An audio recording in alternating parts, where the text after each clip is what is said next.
आदाब, दो रुख में आपका इस्तकबाल करते हैं। मैं हूं आपके साथ सना वारिस। यूपी बीजेपी खेमे में जीत का जश्न जारी है तो दूसरी जानिब एसपी इत्तेहाद में हार की वजूहात तलाशने की कोशिशें नहीं की जा रही है। ऐसा हम इस बुनियाद पर कह रहे हैं क्योंकि नतायज के बाद से अखिलेश यादव ने सिर्फ ट्वीट्स का सहारा लिया है। मीडिया के सामने अखिलेश यादव अपने इत्तेहादियों के साथ नजर नहीं आए, ना ही कोई बयान दिया। हार के लिए कौन जिम्मेदार है, ये सवाल अभी भी बरकरार है। अखिलेश यादव की खामोशी के बीच अब इत्तेहाद में हल्की खटपट भी सुनाई देने लगी है। इत्तेहाद के साथ ही महान दल के सदर केशव देव मौर्य ने उन लीडरान पर सवाल उठाए हैं जो जीत के बड़े बड़े दावे कर रहे थे। इन्होंने कहा कि कुछ नेता बहुत हवा बन रहे थे जिनके पास खुद का वोट नहीं था। ये खुद तो ओवर कॉन्फिडेंट थे। इन्होंने अखिलेश यादव को भी इसी में रखा। वहीं अखिलेश यादव के चाचा शिवपाल यादव ने तंजीम में खामियों को हार के लिए जिम्मेदार बताकर इशारों में ही भतीजे पर निशाना साधा। तो क्या ये माना जाए कि इत्तेहाद में ये खटपट की शुरुआत है? क्योंकि कई सियासी माहिरीन ये मानते हैं कि अखिलेश यादव की खामोशी एक बड़े तूफान की तरफ इशारा करती है। दो खास मेहमान हमारे साथ जुड़े हुए, आज इसी मौजू पर जानेंगे दो खास मेहमानों से उनका रुख। प्रोग्राम दो रुख में सबसे पहले दो खास मेहमानों का तारुफ करा दे। ओपी सिंह साहब हैं, स्पोक्स पर्सन है भारतीय जनता पार्टी के, हमारे दरमियान मौजूद हैं, आपका इस्तकबाल करते हैं। और साथ ही साथ एक और खास मेहमान संदीप चौधरी साहब हैं, हमारे दरमियान मौजूद हैं। आप आरएलडी से हैं, आरएलडी के नेशनल स्पोक्स पर्सन है, आपका भी इस्तकबाल करते हैं। सबसे पहले संदीप चौधरी साहब, आपके पास मैं आना चाहूंगी। अभी हर किसी की जबान पर यह है कि इत्तेहाद ने अच्छी कोशिशें की, पहले के मुकाबले आप लोगों को अच्छी सीटें मिली, उसके बावजूद भी अभी आप लोग मीडिया में नहीं दिखाई दे रहे हैं, ना ही उन लोगों को संतावना यकीन दहानी आप दे रहे हैं कि विपक्ष में ही सही हम आपके साथ हैं जिन्होंने आपको वोट दिया। अभी ये ढूंढा जा रहा है कि अखिलेश यादव, समाजवादी पार्टी, आरएलडी, साथ ही महान दल, ये तमाम इत्तेहादी पार्टियां आखिर है क्या? जो अभी सुगबुगाहट और खटपट की बात मैंने कही, तो क्या ये माना जाए कि ऐसा हो रहा है पार्टी में? सना जी, मैं ये बताना चाहता हूँ आपको कि जिस तरीके से चीजें कही जाती हैं, ये कहीं ना कहीं बीजेपी की सोची समझी स्टेटमेंट होती है। अदरवाइज आज की तारीख में जयंत चौधरी जो राष्ट्रीय अध्यक्ष हैं आरएलडी के, वो भी मौजूद हैं। समाजवादी पार्टी के राष्ट्रीय अध्यक्ष अखिलेश जी भी मौजूद हैं। लगातार लोगों से मिल रहे हैं जो उनके पास कैंडिडेट जीतने के बाद आ रहे हैं बधाई देने के लिए, उनकी बधाई भी ली जा रही है और साथ साथ मंथन किया जा रहा है कि किस तरीके से कहाँ कमियां रही और हमें संगठन को कैसे धार देनी है, मतलब नया संगठन कैसे तैयार करना है। और आज अभी मैं देख रहा था जयंत जी ने ये भी कर दिया कि अपना उत्तर प्रदेश का जो संगठन है उसको डिसॉल्व कर दिया, क्योंकि काफी पुराना संगठन हो चुका था और अभी हम लोग नया संगठन बनाने के लिए तैयारी कर रहे थे। फिर ये डिसीजन लिया गया था कि चुनाव के बाद, अभी चुनाव करा लीजिए, चुनाव के बाद हम नए लोगों को नई जिम्मेदारी देंगे। तो आज 11 बजे वो डिसॉल्व कर दिया गया। अब नए लोगों को, नए युवाओं को काम करने के लिए आगे लाया जाएगा, अलग लोगों को जिम्मेदारी दी जाएंगी। इन लोगों के पास पहले से जिम्मेदारी, पार्टी की अंदरूनी बातचीत कर रहे हैं जो बाहर नहीं निकल पा रहे हैं, आपके जरिए ये चीजें बाहर आ रही हैं। मेरा सवाल ये है कि जिस दिन हार हुई या किसी भी पार्टी की जीत हुई, अगर अखिलेश यादव इत्तेहाद की, एसपी इत्तेहाद की बात करें, तो उस दिन बहुत सारे लोग ये इंतजार कर रहे थे कि अखिलेश यादव सामने आएंगे और वो प्रेस कॉन्फ्रेंस करेंगे और वो लोगों को, जनता को संबोधित करेंगे, लेकिन ऐसा नहीं हुआ और ये खामोशी लगातार बढ़ती जा रही है। तो क्या ये माना जाए कि खटपट की शुरुआत हो गई है क्या? देखिए सना जी, मैं तो राष्ट्रीय लोकदल के बारे में बता सकता हूँ या राष्ट्रीय लोकदल और समाजवादी पार्टी के रिलेशन के बारे में बता सकता हूँ। हाँ। हम लोगों का रिश्ता कल भी अच्छा था, रिश्ता आज भी अच्छा है। आपने देखा होगा लोकदल की तरफ से समाजवादी पार्टी की तरफ उंगली नहीं उठाई गई, समाजवादी पार्टी की तरफ से लोकदल की तरफ उंगली नहीं उठाई गई। और हम दोनों पार्टियों का सबसे पहले, हार जीत से पहले एक चीज थी कि हम लोगों को जो प्रदेश का माहौल खराब किया गया है, जहाँ आज 4 मुस्लिम भाई बैठे होते हैं, कोई हिंदू उनके पास जाता है तो वो पहले से इन्फॉर्म करते थे उसको कि ये हिंदू आ रहा है। कहीं हिंदू बैठे हो, मुस्लिम उनके पास जाता था, वो पहले से इन्फॉर्म करते थे। हमें वो भाईचारा कायम करना था, वो जो दिलों में खटास थी उसको दूर करनी थी। और मैं ये मानता हूँ सना जी कि हम अगर 100% कामयाब नहीं हुए तो हम लोग 70 और 80% कामयाब हुए हैं। आपने देखा पश्चिम उत्तर प्रदेश, वही तो सवाल है ना कि इतनी कामयाबी के बावजूद भी खामोशी इतनी लंबी क्यों होती जा रही है? नहीं समाजिक और कामों दूसरी की दूसरी बिल्कुल महान दल का एग्जाम्पल मैंने दिया, केशव देव मौर्य साहब है, उन्होंने कहा कि ओवर कॉन्फिडेंस उन नेताओं का ले डूबा जिन्होंने बड़े बड़े दावे किए थे और उनका वोट बैंक ही खुद नहीं था। तो क्या ये माना जाए कि ये आप लोगों के इत्तेहाद की शुरुआत है खटपट होने की? ऐसा सियासी जानकार मान रहे हैं कि हो सकता है आने वाले दिनों में ये गहराई की तरफ इशारा कर रहे हैं? शर्मा जी देखिए, मैं तो आपको एक चीज बता सकता हूँ। हाँ। जो हमारा गठबंधन था, जो हमारा रिश्ता था, उसी की वजह से बीजेपी के जो गन्ना मंत्री जो कहते थे ये गन्ना बेल्ट है, मैंने पता नहीं क्या क्या कर दिया किसानों के लिए, गन्ना किसानों के लिए उनको चुनाव हराने का काम किया। हमारा भाई मेरा दोस्त अशरफ अली थाना भवन से चुनाव जीता है लोकदल का टिकट पर, और उसने गन्ना मंत्री बीजेपी के हराए हैं। तो इसका मतलब किसान खुश नहीं थे, नाराजगी थी, और हमारा भाईचारा कामयाब हुआ है। जो पश्चिम उत्तर प्रदेश में इनके फायरब्रांड नेता तो बीजेपी कहती है।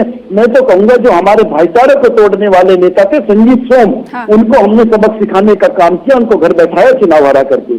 और इसी तरीके से हमने पश्चिम उत्तर प्रदेश में काफी सीटों पर जो हम जीते वो अलग है, जो हारे उनमें चाहे बड़ौत की सीट हो, चाहे बागपत की सीट हो, चाहे आपकी दूसरी कई सीटें हो, उनमें 100-150 वोटों का अंतर रहा है। उसमें ऐसी सीटें भी रही है समय जी, आपके चैनल के माध्यम से पूरे देश को बताना चाहता हूँ, जहाँ पे पहले हम चुनाव जीत गए, लेकिन किस तरीके से शासन प्रशासन का इस्तेमाल हुआ, कैसे ताकत लगाई गई, रीकाउंटिंग में उनको चुनाव हरा दिया गया, किसी को 100 वोट से, किसी को 200 वोट से। तो आप समझ सकते हैं, लेकिन हम लोग और हमारा भाईचारा जिंदा है, जिंदा रहेंगे, आखिरी सांस तक लड़ते रहेंगे, अपने भाईचारे को कायम करेंगे और आगे इनको फिर मुंह की खानी पड़ेगी, इनको चुनाव हरा कर दम लेंगे। ठीक है, चुनाव हरा कर दम लेंगे। भले ही ये अभी हार की कोशिशों और हार की वजूहात तलाश रहे हों, लेकिन ओपी सिंह साहब, ये एसपी इत्तेहाद की का जो अज़्म है वो यही है कि भारतीय जनता पार्टी को हरा कर ही दम लेंगे। अभी जो खटपट की शुरुआत की बात मैं कह रही थी, क्या इसकी भनक भारतीय जनता पार्टी को लगी है? देखिए सना जी, किसी भी पार्टी के अंदरूनी मामले में टिप्पणी करना ये उस पार्टी का काम है, किसी और पार्टी का टिप्पणी करना ठीक नहीं है। लेकिन जो आपने ये कहा, ये बात न तो नई है और न तो आश्चर्यजनक। नई बात और आश्चर्यजनक तब होती जब किसी पार्टी में, गठबंधन में पहली बार कोई खटपट होता। आप देखिए कि 2017 का, अच्छा पहली चीज मैं आपको एक बड़ी महत्वपूर्ण बता दूं कि पार्टियों में दो तरह के जो होते हैं समझौते। हाँ। एक होता है गठबंधन और एक होता है सामाजिक करार। गठबंधन वो होता है जो 10 साल 20 साल चलता है, और करार वो होता है जो चुनाव के ठीक 1-2 महीने पहले किसी पार्टी से समझौता करार किया जाता है कि चुनाव में हम इतना लड़ाएंगे, उतना लड़ाएंगे, सत्ता में हमारी भागीदारी होती। मतलब उनका लक्ष्य जो होता है वो केवल प्रकार से सत्ता हासिल करना होता है। लेकिन जैसे ही चुनाव खत्म होता है वो करार टूट जाता है। मैं इसलिए कह रहा हूं सरा जी, हाँ। कि जब 2017 का चुनाव हुआ, चुनाव के ठीक पहले 2 महीना पहले समाजवादी पार्टी का समझौता गठबंधन किससे होता है? राष्ट्रीय पार्टी कांग्रेस से। वो जो इन्होंने करार किया था, चुनाव बीतने का 1 सप्ताह भी नहीं बीता, हाँ। और वो करार टूट गया। 2019 में सराजी पूरी दुनिया ने देखा कि किस प्रकार से समाजवादी पार्टी ने बसपा के साथ करार किया। उन्होंने ये करार किया चुनाव लड़ने के लिए, लोकसभा सीटों को जीतने के लिए, लेकिन जैसे बुरी तरह से समाजवादी पार्टी हारी, एक दूसरे के ऊपर लांछन लगा के वो करार टूट गया। अब तीसरा जो छोटे दलों का प्रयोग हुआ, वहां जो है कांग्रेस से गठबंधन हुआ, बसपा से हो गया, हाँ। छोटे दलों से हो गया। यह पता था कि हार के बाद इनका जो करार है ये फिर टूटेगा, और देखिएगा। तो आपको लगता है क्या, भारतीय जनता पार्टी को लगता है कि अब इसकी शुरुआत होने वाली या फिर हो गई? शुरुआत होने का हो गई है कि होनी क्या? आप देखिए ना किस तरह के बयान आ रहे हैं। मायावती जी जो 3 बार मुख्यमंत्री रही, हाँ। जो एक संवैधानिक पद पर रही, उन्होंने बयान दिया कि मुसलमानों ने हमें वोट न दे करके बहुत बड़ा भूल किया, पछताएंगे। ये लीडर है देश के, प्रदेश के, जो इस तरह की भाषा का प्रयोग कर रहे हैं। अखिलेश यादव चुनाव के पहले नारा क्या लगाया था? वाइयम नारा लगाया। जब उनकी छीछा लेदर हुई तो उस नारे को उन्होंने बंद किया। लेकिन ये 2 तरह का उनके नारे का अर्थ था। उन्होंने जो अर्थ लगाया था लोगों ने वाईएम का, वो सही नहीं था। अखिलेश ने अपने दिल की आवाज कहा था कि इस चुनाव में वाईएम की जीत होगी, यानी योगी और मोदी की जीत होगी, और वो सत्य कहा उन्होंने, योगी और मोदी की जीत हुई। मैंने पहले कहा था, 17 का चुनाव देख चुका हूं, 19 का चुनाव देख चुका हूं, मतगणना के दिन में 12 बजे तक ये सारे लोग टिकते, 12 बजे के बाद फिर उसके बाद महीने, 2 महीने, 6 महीने इनका मीडिया का कोई भी प्रवक्ता चैनल पर दिखाई नहीं पड़ता। और देखिए, बसपा ने लिखित रूप से आदेश जारी कर दिया कि हमारा कोई भी प्रवक्ता चैनल पर नहीं जाएगा, किसी प्रकार का बयान नहीं देगा।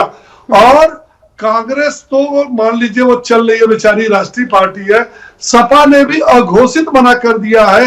मैं पिछले 3 दिन से चैनल पर ढूंढ रहा हूं, तो पीएसपीएल, तो ये अभी से नहीं, ये तो शुरुआत से ही, जब से वोटिंग होने लगी तभी से। हाँ, तो ये जो आपको चैनल चलाना पड़ रहा है, 4 लोगों को, 3 लोगों को रखना पड़ रहा है, जिस भी चैनल को देखिए तो उसमें मिलेंगे आप पार्टी, पीएसपीएल, आरएलडी और राजनीतिक विश्लेषक, वरिष्ठ पत्रकार, इन्हीं से काम चल रहा है। मैंने तो 3 दिन में किसी बसपा, सपा और कांग्रेस के प्रवक्ता को चैनल पर तो इसके पीछे की वजह तो समाजवादी पार्टी ये कहती है कि हम किसी को नहीं बिठा रहे क्योंकि हमें इससे नुकसान ना हो जाए, इसलिए उन्होंने नहीं बिठाया। आपको क्या वजह लगती है? भारतीय जनता पार्टी को क्या इसके पीछे की वजह लगती है? नहीं, देखिए ऐसा है कि गांव की एक कहावत है कि नाचन न आवे आंगन टेढ़ा। चुनाव हार गए बुरी तरह से, जाति और धर्म की राजनीति फेल हो गई। हाँ। इन्होंने पूरी तरह से 2022 में जाति और धर्म का कार्ड खेला।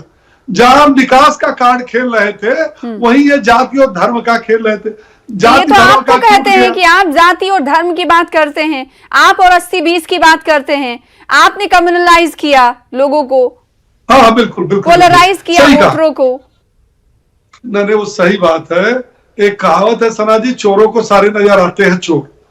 अगर हम इसकी बात किए होते तो आप ये बताइए कि जिनको इनको अभिमान था कि जाट वोट भाजपा को नहीं मिलेगा, मुस्लिम वोट यादव भाजपा को नहीं मिलेगा, यादव वोट जो है भाजपा को नहीं मिलेगा, तो हम कहां से जीते उस बेल्ट में? पहला चरण, दूसरा चरण, तीसरा चरण, चौथा चरण, और सारे चरण में हमारी बम्पर जीत हुई। हम पूर्ण बहुमत की सरकार बनाए। ये जो है गठबंधन मिला करके 125 पर नहीं पहुंच पाए। तो आप क्या लगता है कि हमने किस कार्ड को खेला? हमने तो सबका साथ, सबका विकास, सबका विश्वास वाला हम शुरू से कर रहे थे। हम विकास की बात कर रहे थे। संदीप चौधरी साहब, हमें तो सारी जातियों का वोट मिला। ये कह रहे हैं ओपी सिंह साहब कि ऑपोजिशन पार्टियां जो इल्जाम लगाने वाली ये कहती रही कि पोलराइज किया गया, कम्युनलाइज किया गया, वो दरअसल चोर, उनको तमाम चोर ही दिखते हैं क्योंकि वो खुद चोर है। अगर ऐसा नहीं होता तो उस बेल्ट में उन्हें क्यों अच्छे वोट्स मिलते, अच्छी सीटें मिलती, जिस सीट के हवाले से कहा जा रहा था कि भारतीय जनता पार्टी यहाँ से नुकसान या उन्हें मुंह की खानी पड़ेगी। देखिए सना जी, मैं तो आपको पश्चिम उत्तर प्रदेश की बात बता सकता हूँ। पश्चिम उत्तर प्रदेश में, सारे पश्चिम उत्तर प्रदेश में जब 2013 के दंगे देखे तो मैक्सिमम वोट बैंक बीजेपी के साथ चला गया, क्योंकि लोगों को इस कदर डरा दिया गया था। क्या पाकिस्तान बन गया है, एवन को देखकर ये कहते थे ये मिनी पाकिस्तान बन गया है, मुरादाबाद को देखकर ये कहते थे ये मिनी पाकिस्तान बन गया है। लोगों को इस कदर डराया गया कि यहाँ से लोगों का पलायन हो रहा है। जैसे आप और हम दिल्ली में आ गए हैं, या ये मेरे भाई कहीं बिहार से या कहीं से दिल्ली में आ गए हैं काम करने के लिए, लेकिन फैलाई गई बात इस तरीके से कि वो तो मुसलमानों से डर करके लोग भागते हैं। तो उस डर ने कहीं ना कहीं इस तरीके का माहौल बनाया था, इनको पूर्ण बहुमत मिला। लेकिन इस बार जब हमने लोगों को जगाने का और उनको आईना दिखाने का काम किया कि हम लोग हिंदू और मुसलमान एक दूसरे का दुश्मन नहीं है, गलत तरीके से चीजें पेश की गई हैं। इनको ताज्जुब होगा सना जी आपको, जो मुजफ्फरनगर में 2013 में दंगे में उसमें जो सचिन मारा गया, वो सचिन और गौरव इनको याद है। लेकिन अगर आप कल की घटना पूछे कि गृह मंत्री जो देश के गृह राज्य मंत्री हैं, उनकी गाड़ी से कौन कौन लोग मारे गए, तो आपके चैनल पर बैठे हैं प्रवक्ता एक बंदे का नाम नहीं बता सकते। अब आप इन्हीं चीजों से समझ लीजिए इनके अंदर राजनीति किस कदर घुसी हुई है। और आपको मैंने पश्चिम उत्तर प्रदेश शामली में बताइए, शामली में बीजेपी की सीटें थी, आज एक भी सीट बीजेपी की नहीं है। थाने बोन की सीट हमने बीजेपी से छीन लिया, बीजेपी से देने का काम किया। आप ये देखिए जितनी सीटें हैं वे कहाँ से आई है हमारे पास तो जीरो था। और सनातन चौधरी अजीत सिंह की कमी भी हमें खली। हमें कम समय भी मिला, क्योंकि हम लोग किसान आंदोलन में भी थे, किसानों की समस्या के लिए भी लड़ रहे थे, उसके बाद हाँ। चुनाव भी सर पे आ गया, जी। तो बहुत सारी ऐसी चीजें थी। लेकिन हम ये जगाने का काम जारी रखेंगे, और जगाने का काम तब तक किया जाएगा जब तक कि भारतीय जनता पार्टी को हारकर नहीं देगी। जी, एक सवाल का जवाब दीजिएगा संदीप चौधरी साहब। वो जो तस्वीरें हम बार बार देखते थे कि जी, नेता एक दूसरे का हाथ पकड़ के ऊपर हाथ उठा के खड़े हुए हैं चुनावी तस्वीर में, यही तस्वीर को लोग जो है मिस कर रहे हैं अभी। आखिर ये इत्तेहाद कहाँ पर गुम हो गया? इस तस्वीर को क्यों नहीं फिर दोबारा देख पा रहे हैं? लोगों का कनेक्शन आप लोगों के साथ बना रहे, इसको लेकर आप पार्टियां क्यों नहीं काम कर रहे हैं? उधर वजीर आजम नरेंद्र मोदी को देखिए, उन्होंने 4 रियासतों में जीत दर्ज की, फिर उसके बाद वो पहुंच गए अहमदाबाद, वहां पर रोड शो किया, और आप लोग नजर ही नहीं आ रहे कि एटलीस्ट जिन लोगों ने आपको वोट दिया या फिर जो भी सीट्स आपके खाते में आई हैं, उन तमाम का शुक्रिया तो बनता है ना एक साथ आकर एक प्लेटफॉर्म पर। यही वजह है कि मात खाते हैं, जो सियासी जानकार यही मानते हैं। सना जी, मैं आपकी बातों से एग्री करता हूँ, लेकिन मैं जिस आदमी का आपने उदाहरण तो इसका सुनिए, इसके एक और माने निकाले जा रहे हैं, वो ये कि इत्तेहाद में सब कुछ ठीक ठाक नहीं है, गठबंधन में सब कुछ ठीक ठाक नहीं है, हो सकता है ये दरार जो है ना वो ज्यादा हो जाए। चिंगारी सब लोगों का कहना है कि पड़ चुकी है। निकालते हैं। देखिए, मैं आपको एक चीज बताना चाहता हूँ आपने कैराना के अंदर देश के गृह मंत्री को पर्चे बांटते हुए देखा, लेकिन चुनाव के बाद अब तो वहां पे नहीं आए पर्चा बांटने के लिए या लोगों से मिलने के लिए। आपने देवबंद के अंदर भी उनको घूमते देखा, उन्होंने देवबंद के अंदर ये भी कहा, क्योंकि देवबंद पर्टिकुलर एक ऐसा सिटी है जो मुस्लिम के लिए बहुत इंपॉर्टेंट है, वहाँ पे इस तरीके के दारुल उलूम है कि दुनिया के लोग पढ़ने के लिए आते हैं। वो जीत का जश्न तो मना रहे हैं ना, जीत का जश्न तो वो मना रहे हैं ना जगह जगह। संदीप चौधरी साहब, उस बात का काट इससे थोड़ी ना दे सकते हैं आप कि वो पर्चा बांट रहे थे तो अभी भी पर्चा बांटना चाहिए उन्हें। वो जीत का जश्न हर जगह मना रहे हैं, लेकिन आप कहाँ हैं? सना जी, मैं जो कहना चाहता हूँ, आप मुझे बताइए, दारुल उलूम हमारे लिए गर्व की बात है, गौरव की बात है, पूरी दुनिया में मैसेज है। लेकिन हमारे नेता आकर के देश के गृह मंत्री वहां पे ये कहने का काम करते हैं कि यहाँ पे मैंने एनएसजी कमांडो का सेंटर बना दिया है, जो भी यहाँ से निकलेगा उसको खून दिया जाएगा, उसको मार दिया जाए, कुछ को डराने की कोशिश करते हैं। हम किसान लोग हैं, चाहे वो हिंदू हो या मुसलमान, हम डरने वाले नहीं है, देश के लिए शहीद होने वाले लोग हैं। संदीप साहब, इस पर बात करनी जरूरी है, जो बातें आप रख रहे हैं वो जरूरी है, लेकिन अभी इत्तेहाद पर, गठबंधन पर सवालिया निशान लोग उठाने लगे हैं कि क्या सब कुछ ठीक ठाक नहीं है। इसीलिए मेरा ये सवाल था कि जैसी तस्वीरें पहले इत्तेहादी पार्टियों की दिखती थी, ऐसी हारने के बाद या फिर बहुत अच्छा करने के बाद दिखाई नहीं दे रही है। क्यों? क्या एक मत आप लोग नहीं हो पा रहे हैं, एक दूसरे पर हार का ठिकरा फोड़ रहे हैं? मैं ये जानना चाहती हूँ। देखिए मैडम, हम लोग एक साथ हैं, किसी भी तरीके की कोई इश्यूज नहीं है। चुनाव खत्म हो गया, सभी पार्टी अपने अपने काम में लग गई है, अपनी पार्टी को संगठन के तौर पर मजबूत करना है, अपने लोगों के बीच में जाना है। अब हम लोग ऐसा तो नहीं है कि वही चुनावी कैंपेन में ही रहेंगे, बसों पे चढ़ेंगे, एक दूसरे का हाथ पकड़ते रहेंगे, लोगों को दिखाते रहेंगे। वो चुनाव का काम चुनाव में किया जाता है, संगठन का काम करने के टाइम संगठन का काम किया जाता है, रणनीति बनाने के टाइम रणनीति बनाई जाती है। तो ये चीजें लगातार चलती रहती है, पार्टी की स्ट्रेटेजी बदलती रहती है। अभी हमारी पार्टी पश्चिम उत्तर प्रदेश में चुनाव लड़ रही थी, मोदी जी की पार्टी अभी आपने देखा पंजाब में भी चुनाव लड़ रही थी, अभी मोदी जी गुजरात में चले गए हैं, और मोदी जी प्रचार पे जिस तरीके से, तो बीजेपी को, भारतीय जनता पार्टी को टेंशन लेने की जरूरत नहीं है। ओपी सिंह साहब, जो सुखबुगाहट और खटपट की बात हो रही, महान दल के नेता अगर केशवदेव मौर्य कहते हैं कि ओवर कॉन्फिडेंस ले डूबा, तो ये भारतीय जनता पार्टी को इस पर टेंशन लेने की जरूरत नहीं है। अभी संदीप साहब ने कहा कि जो काम हम लोग को करना चाहिए हम जमीनी सतह पर कर रहे हैं, हमारे वॉलंटियर्स कर रहे हैं।